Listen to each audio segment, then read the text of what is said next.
Hello, this is Matthew Robert Payne. This is Prophetic Evangelism Made Simple. This is chapter 14, and this is titled Bringing Them All Together.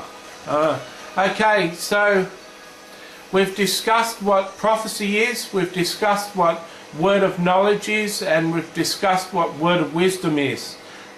So what do? We want to bring all of those elements of prophecy together in a prophecy and deliver it to a person in a like manner, in a great manner, and in a way that they can understand and remember. So an example of a prophecy, I'll use the example that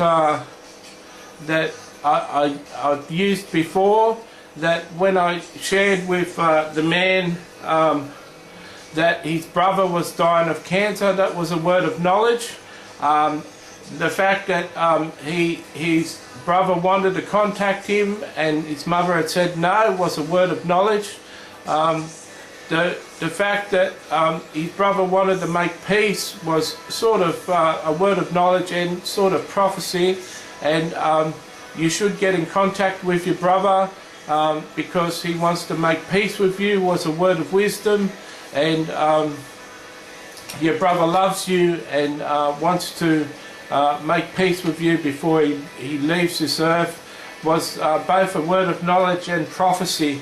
So that resulted in the guy getting emotional and promising that he was going to get in touch with his mother and then get in touch with his brother. He asked me, has he got enough time to contact his brother before his brother dies? And I said yes, that he has got time and he should make an effort to ring his mother as soon as he can.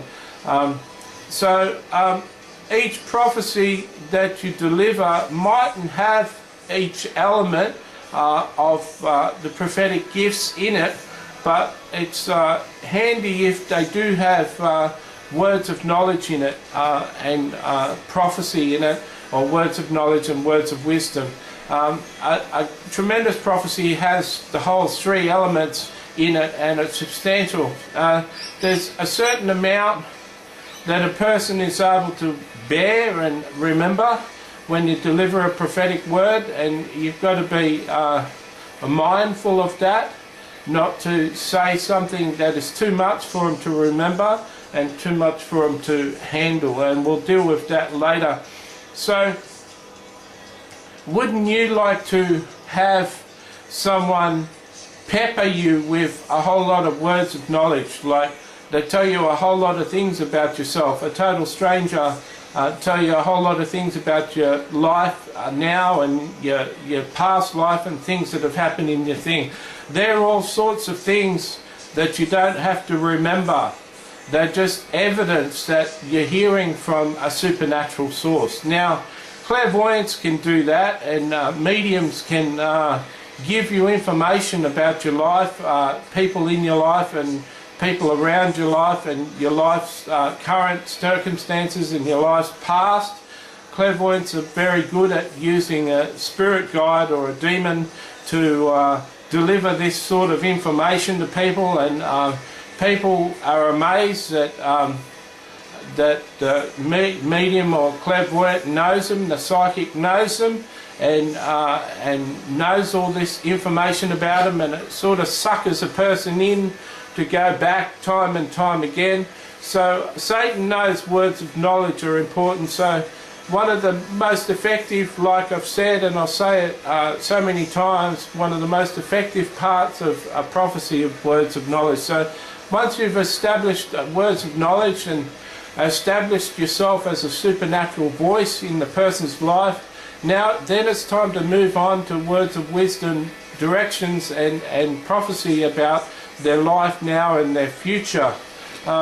It's interesting to share things about a person's future and things that are going to happen in a person's future, but it's not essential. Some people, or most people, just need confidence about what's happening today in their lives and encouragement for today.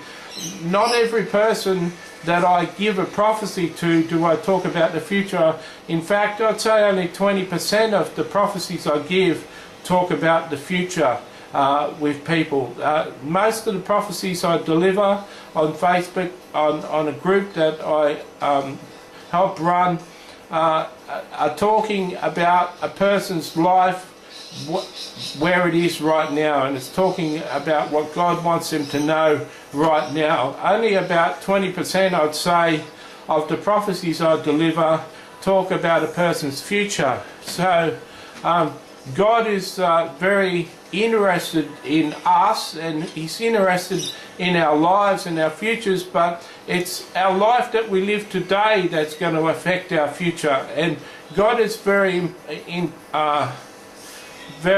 interested in us getting our steps right today and doing the right steps today and doing the right things today, because if we do the right things today and behave rightly and make the right decisions today, then this will impact our future and give us a better future. So God doesn't always need to talk about a person's future, and so yet the prophetic element, the prophecy element of prophecies can be talking about the current day and doesn't necessarily talk about the future. One thing I can stress is anything you say about the future can be wrong, and the person is not to know whether it's wrong or not. So a lot of people can use prophecy and like I've said before, be using a whole lot of flowery language about what the person is like now and talking about their life in the future and how their life in the future is going to work out. And that could be a false prophecy or a wrong prophecy. And the person listening to the prophecy, the person receiving the prophecy, not even know that the prophecy is wrong. And so it's important, and I'll carry on repeating it as often as I feel led, but it's important that you guessed it, words of knowledge in the prophecy, so that people know that it's coming from a supernatural source and it's coming from God. And hopefully the words of knowledge are coming from God. There's a chance through many prophetic persons that they could have a spirit of Jezebel involved in their life, and in that instance words of knowledge could be coming from a demonic source, but there's certainly information you can get to deal with the Jezebel spirit in your life and deal with that and get rid of that, so that it's a true source that's supplying the information. So it's good to have a mix of the whole three gifts in a prophecy. Certainly if you're delivering a written prophecy, it's very helpful for a person to have a record of that, and the prophecy can be longer, and as long as the person's got a copy of it and can print it out, a prophecy can be as long as you like and be very helpful. I know I've got a 4-page prophecy that was very helpful to me at one time. It's still helpful to me, and it's really handy to be able to refer back to it and read it line for line. But you've got to remember, when you're giving a total stranger a prophecy, you've got to remember about length, that you don't want it to be too long for them not to be able to remember any of it, or not to remember most of it that you've delivered. So something short and sweet that contains a number of elements of prophecy is what's best. God bless.